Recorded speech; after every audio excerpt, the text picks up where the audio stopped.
Sarah Martinez had always been the kind of person who couldn't walk past someone in need. At 32, she worked as a night shift nurse at St. Mary's Hospital in downtown Chicago, and her compassionate nature had gotten her into trouble more times than she could count. But, on this particular December evening, that same instinct would change her life forever. The snow had been falling for 3 straight days, blanketing the city in a thick white silence that muffled even the usual urban chaos. Sarah was walking home from her shift at 6 a.m. when she spotted something unusual in Roosevelt Park. Most people hurried past the small green space during winter, especially at this early hour, but Sarah's trained eye caught sight of what looked like a child huddled against the base of an old oak tree. As she approached, her breath caught in her throat. It was indeed a boy, maybe 8 or 9 years old, wearing nothing but thin pajamas covered in a pattern of cartoon dinosaurs. His skin had taken on an alarming blue-white pallor, and frost had actually formed on his dark hair and eyelashes. He wasn't moving, wasn't even shivering, which Sarah knew from her medical training was a very bad sign. "Oh my God," she whispered, dropping to her knees beside him. She pressed her fingers to his neck, searching for a pulse. It was there, but so faint and slow that she had to concentrate to feel it. His skin was cold as marble, and, when she lifted his eyelid to check his pupils, his dark eyes stared back at her with an odd, almost luminous quality that made her stomach flutter with unease. Sarah didn't hesitate. She stripped off her heavy winter coat and wrapped it around the boy's tiny frame, then scooped him up in her arms. He was surprisingly light, as if he weighed almost nothing at all. She could feel his breath against her neck, barely there but still present. That gave her hope. "I've got you, sweetheart," she murmured as she hurried toward her apartment building 3 blocks away. "You're going to be okay." The boy's head lolled against her shoulder, and she noticed something strange. Despite being nearly frozen, he smelled like spring rain and something she couldn't quite identify, something sweet and earthy that reminded her of her grandmother's garden after a storm. It was completely at odds with his current condition. Sarah's apartment was a modest 1-bedroom on the 4th floor of a converted brownstone. She fumbled with her keys, the unconscious boy still cradled in one arm, and, finally, managed to get inside. The warmth hit them both immediately, and she carried him straight to her bathroom. Her nursing training kicked in as she assessed the situation. Severe hypothermia required gradual rewarming, not sudden heat that could shock the system. She ran a lukewarm bath, testing the temperature carefully with her elbow, then gently lowered the boy into the water while he was still wrapped in her coat. As the water began to warm his skin, the boy's eyelids fluttered. Sarah knelt beside the tub, monitoring his breathing and pulse while speaking to him in soothing tones. "That's it, honey. Just relax. You're safe now. I'm Sarah, and I'm a nurse. I'm going to take good care of you."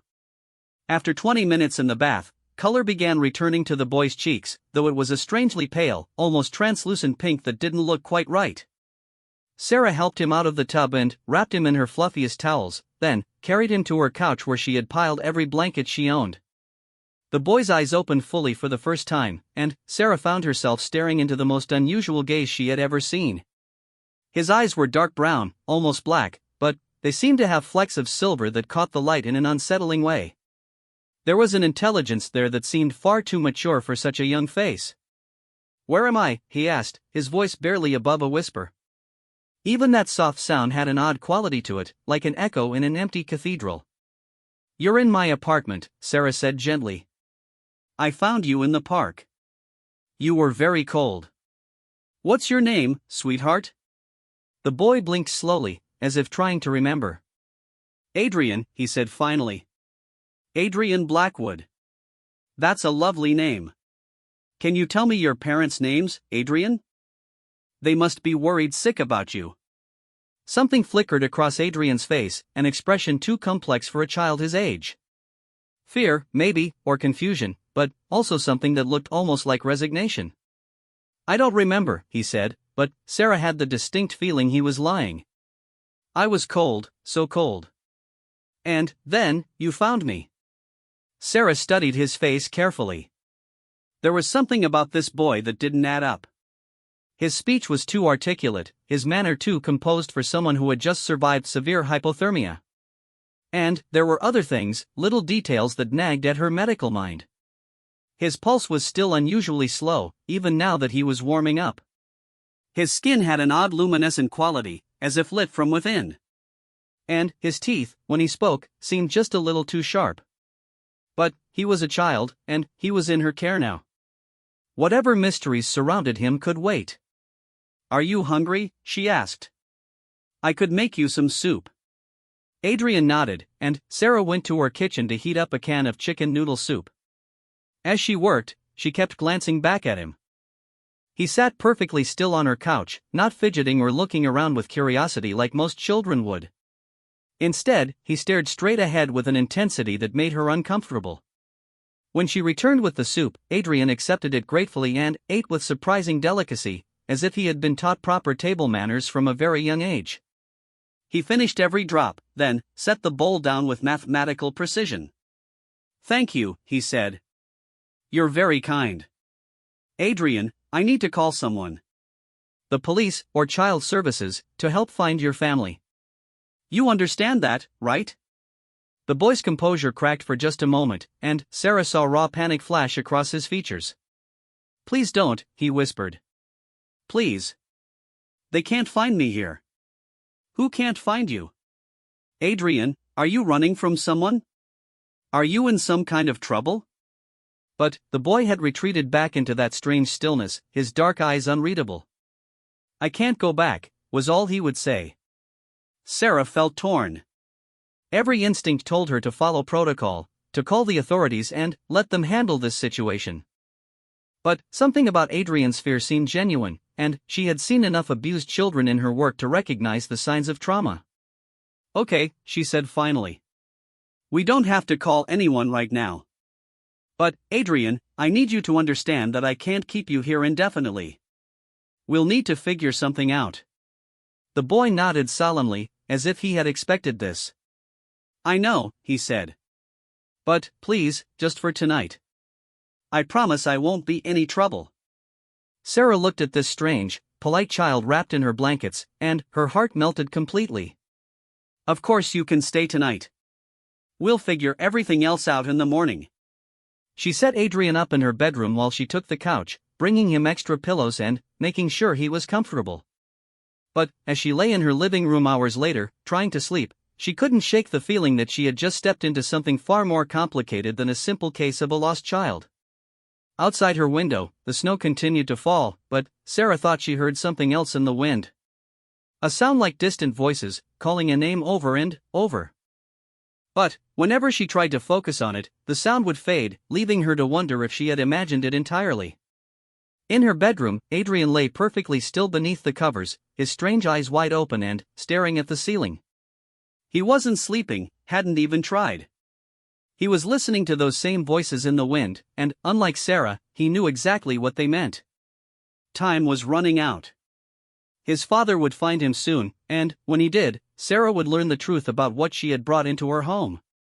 Adrian closed his eyes and tried to push away the guilt that threatened to overwhelm him. Sarah had been kind to him, kinder than anyone had been in longer than he could remember. She didn't deserve what was coming.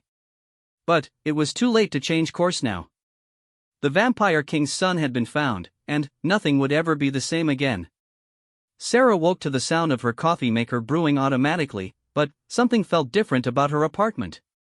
The morning light streaming through her windows seemed dimmer somehow, as if filtered through gray glass.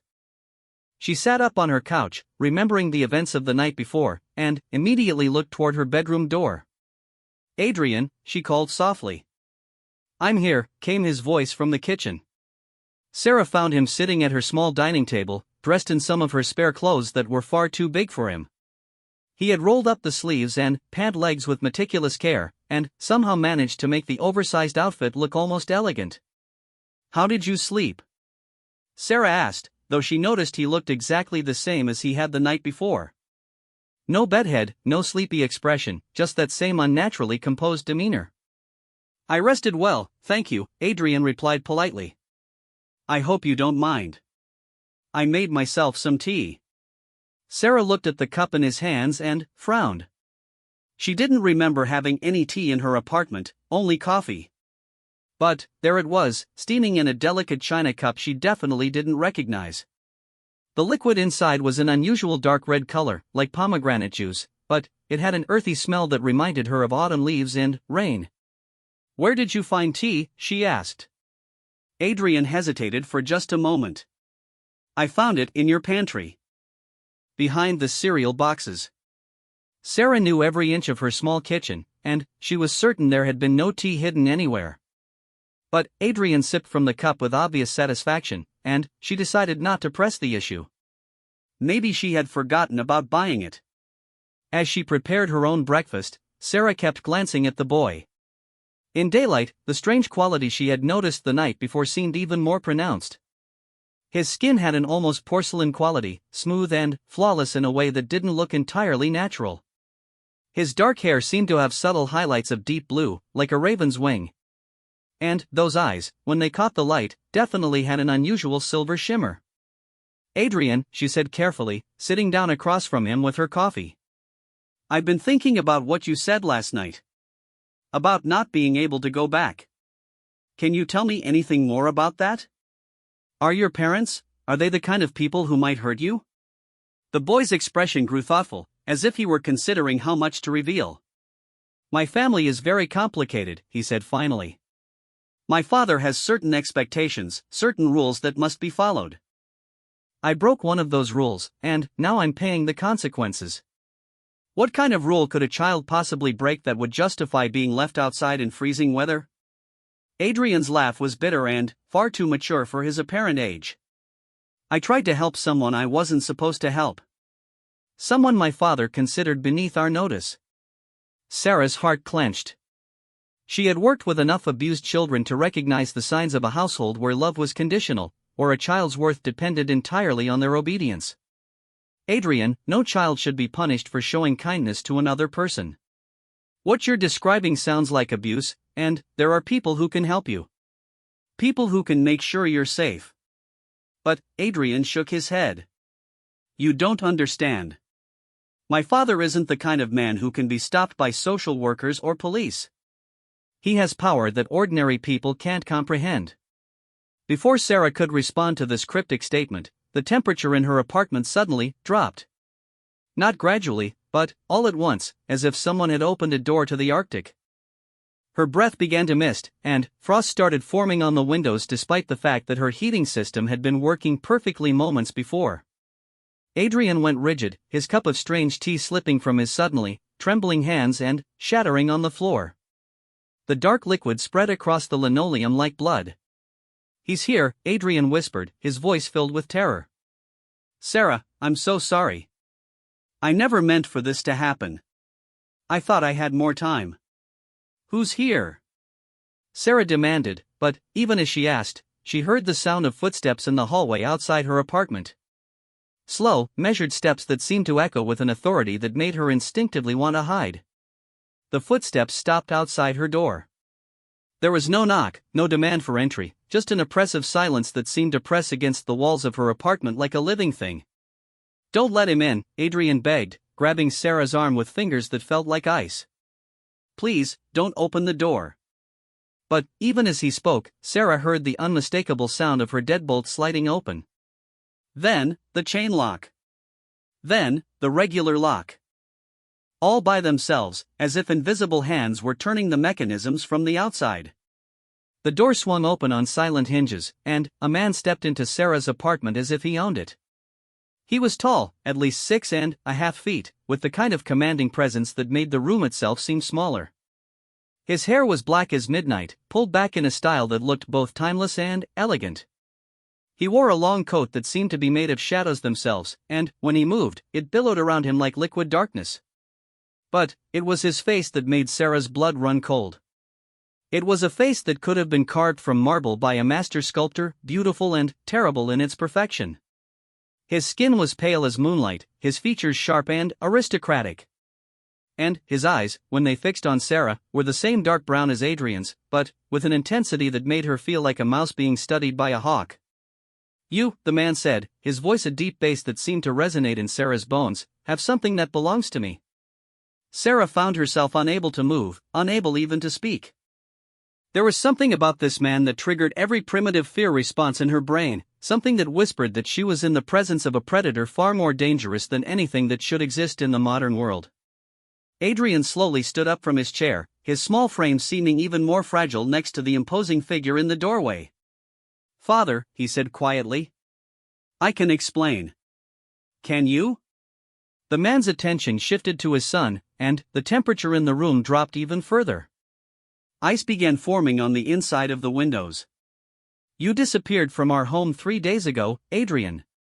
You broke the fundamental rule of our existence. You exposed yourself to mortals, allowed yourself to become vulnerable.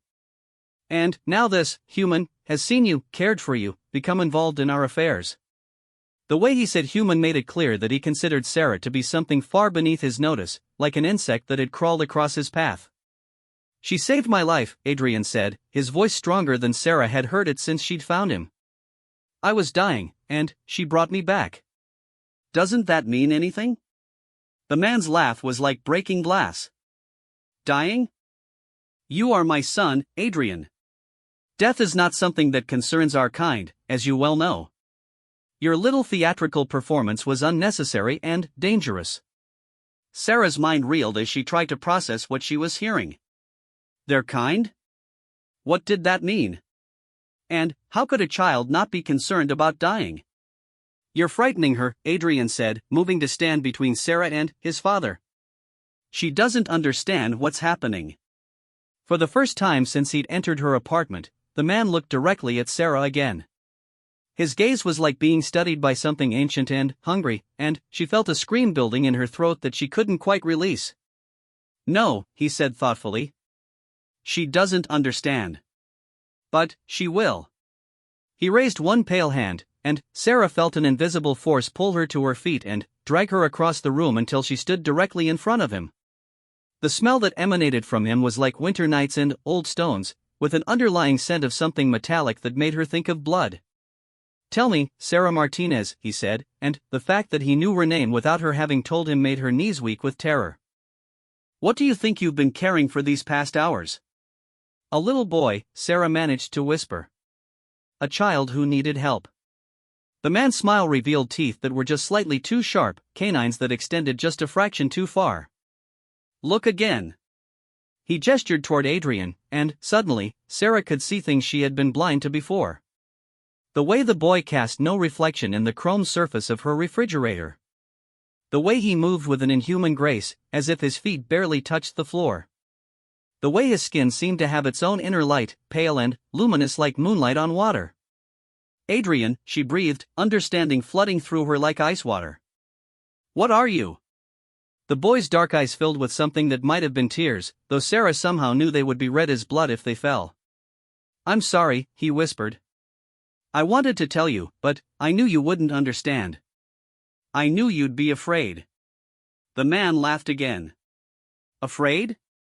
Oh, she should be much more than afraid."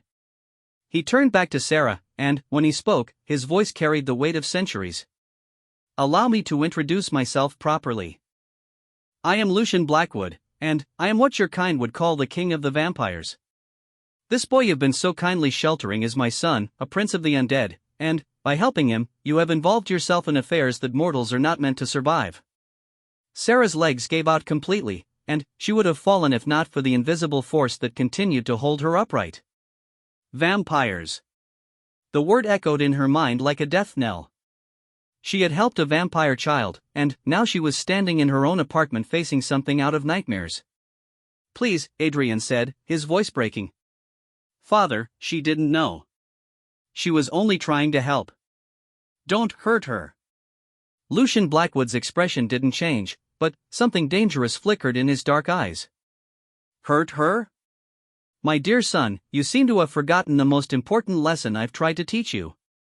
We don't simply hurt mortals who learn our secrets." He moved closer to Sarah, and she could feel an unnatural cold radiating from his body. When he spoke again, his voice was soft as silk and twice as deadly. "We erase them." The word erase hung in the air like a death sentence, and Sarah felt her heart hammering so hard she was sure everyone in the room could hear it. Lucian Blackwood's pale hand reached toward her face, and she could see her own terror reflected in his dark eyes. "Stop." Adrian's voice cut through the moment like a blade. The boy stepped forward, placing himself directly between his father and Sarah. Despite his small size, there was something regal and commanding in his posture that reminded Sarah exactly whose son he was. I invoke the right of blood debt. Lucian's hand froze inches from Sarah's face. His expression shifted from predatory amusement to something Sarah couldn't quite read. Surprise, maybe, or perhaps impressed curiosity. The right of blood debt? Lucian's voice was dangerously quiet. Adrian, do you even understand what you're saying? I understand perfectly. Adrian's voice didn't waver, though Sarah could see his small hands trembling at his sides. Sarah Martinez saved my life when I was dying. By the ancient laws that govern our kind, that creates a debt of blood between us. She is under my protection now. Lucian withdrew his hand and took a step back, studying his son with new interest. You would invoke one of our oldest laws to protect a mortal? A human you've known for less than a day? Yes. Adrian turned to look at Sarah, and she saw something in his young face that took her breath away. It was love, pure and simple, the kind of fierce protective love that she had seen in parents defending their children. But this was a child defending her, and the irony wasn't lost on her even in her terrified state. She didn't just save my life, Father. She brought me into her home. She fed me, clothed me, gave me warmth and safety without asking for anything in return. She treated me with more kindness in one night than I've experienced in decades of existence. Decades? Sarah's mind reeled. How old was this boy who looked no more than 8 or 9? Lucian's laugh was like ice cracking. Kindness? Adrian, she showed you basic human decency because she believed you to be a helpless child. Do you think she would have been so generous if she had known what you truly are? If she had known that you've walked this earth for over a century? That you fed on human blood since before she was born? Sarah felt the world tilt around her. A century? Adrian was over 100 years old? And the blood, oh God, the implications of that made her stomach turn. But when she looked at Adrian's face, she saw something that surprised her. Shame, yes, but also a deep sadness that seemed far too heavy for anyone to carry, regardless of their actual age. You're right, Adrian said quietly. She probably wouldn't have helped me if she'd known. But that doesn't change what she did. She saw someone in need and responded with compassion. That should be honored, not punished. Lucian circled them both like a predator sizing up prey. The right of blood debt is not a game, Adrian. If you invoke it, you become personally responsible for this mortal's actions for as long as she lives. Every choice she makes, every secret she might reveal, every moment she draws breath, becomes your responsibility. Are you prepared for that burden? Sarah found her voice at last. Wait, what exactly does this mean? Adrian, you don't have to protect me. I can take care of myself. Both vampires turned to look at her, and she realized how naive her words must sound. How could she take care of herself against creatures like this? Adrian's expression was gentle but firm. Sarah, you don't understand the world you've stumbled into. My father's people are kind, we exist in the shadows for a reason. Humans who learn our secrets don't usually live to tell about them. The right of blood debt is the only thing standing between you and death right now. Or worse, Lucian added casually. Death is actually one of the kinder options available. Sarah felt her knees go weak again, but this time she managed to stay standing. What are the other options? Eternal servitude, Lucian said, as if discussing the weather. Memory erasure so complete that you forget your own name. Transformation into something that's no longer quite human but not vampire either. Should I continue? Father, that's enough. Adrian's voice carried a note of command that seemed strange coming from someone so young. You're terrifying her unnecessarily. Am I? Lucian's smile was sharp as a knife. Tell me, Sarah Martinez, now that you know the truth about what you've been harboring in your home, do you still feel the same compassion for my son? Sarah looked at Adrian, really looked at him. Now that the supernatural veil had been lifted from her eyes, she could see things that had been hidden before. The inhuman stillness of his posture. The way his dark eyes seemed to reflect light like an animal's. The two sharp points of his canine teeth when he spoke. He was a monster. A creature that fed on human blood, that had walked the earth for over a century while maintaining the appearance of a child. Everything she thought she knew about him had been a lie.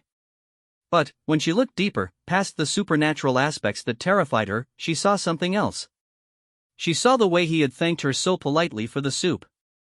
The way he had folded the blankets carefully before leaving her bedroom.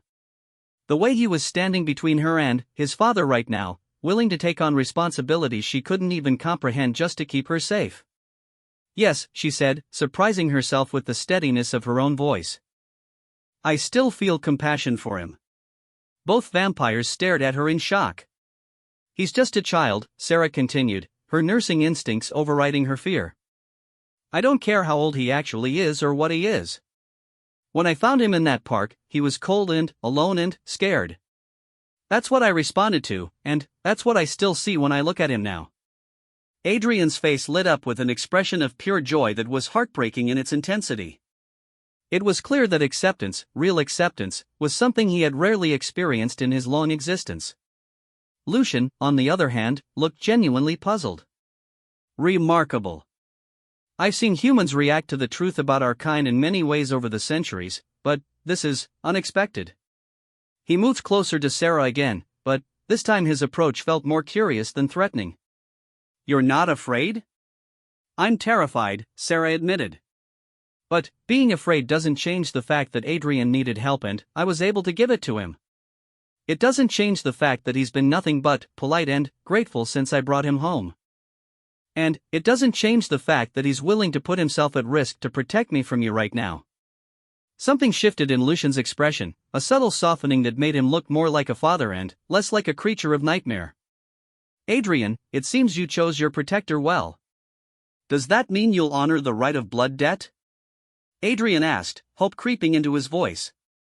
Lucian was quiet for a long moment, studying them both with those ancient, intelligent eyes.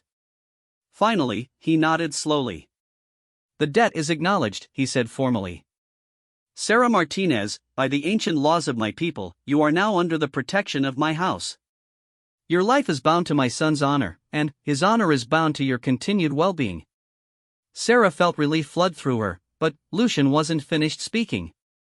However, he continued, this protection comes with conditions. You will speak of what you have learned to no one. You will not seek to exploit your knowledge of our existence. And you will remember that the debt flows both ways. Just as Adrian is responsible for your actions, you bear some responsibility for his. What does that mean exactly? Sarah asked. Adrian answered her. It means we're connected now. If something happens to me, you'll feel it. If you're in danger, I'll know. And it means that as long as you live, I can't be truly free from my father's world. The weight of what she had stumbled into began to settle on Sarah's shoulders like a heavy cloak. She had saved a child's life, but, in doing so, she had bound herself to a world of shadows and secrets that she barely understood. I'm sorry, she said to Adrian. I never meant to trap you in anything. The boy shook his head. You didn't trap me. You gave me something I never thought I could have. You gave me a friend. Lucian watched this exchange with an expression that might have been amusement or might have been something deeper. Adrian, you will return home with me now. You have duties and responsibilities that you've neglected for too long. And, Sarah? Adrian asked. Sarah will continue her life, with the understanding that she is now part of ours, whether she wishes it or not. She will be watched, protected, but also monitored. Should she ever betray our trust, the consequences will be severe. Sarah nodded, understanding that this was as good an outcome as she could have hoped for under the circumstances. As Lucian moved toward the door, Adrian hesitated. Will I see her again? His father's smile was enigmatic. The right of blood debt is not a temporary arrangement, my son. Your paths are intertwined now. I suspect you will see quite a lot of each other in the years to come. Adrian's face broke into a genuine smile, the first truly childlike expression Sarah had seen from him. He hugged her quickly, his cold skin pressing against hers for just a moment. "Thank you," he whispered. "For everything."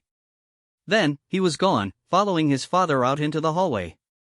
Sarah heard their footsteps receding, though they seemed to fade much faster than they should have, as if the vampires had simply vanished into the shadows between one step and the next. Sarah sank into her chair, her legs finally giving out completely. Her apartment felt strangely empty without Adrian's presence, and she realized that despite everything she had learned, despite the fear and the supernatural politics she was now entangled in, she missed him already.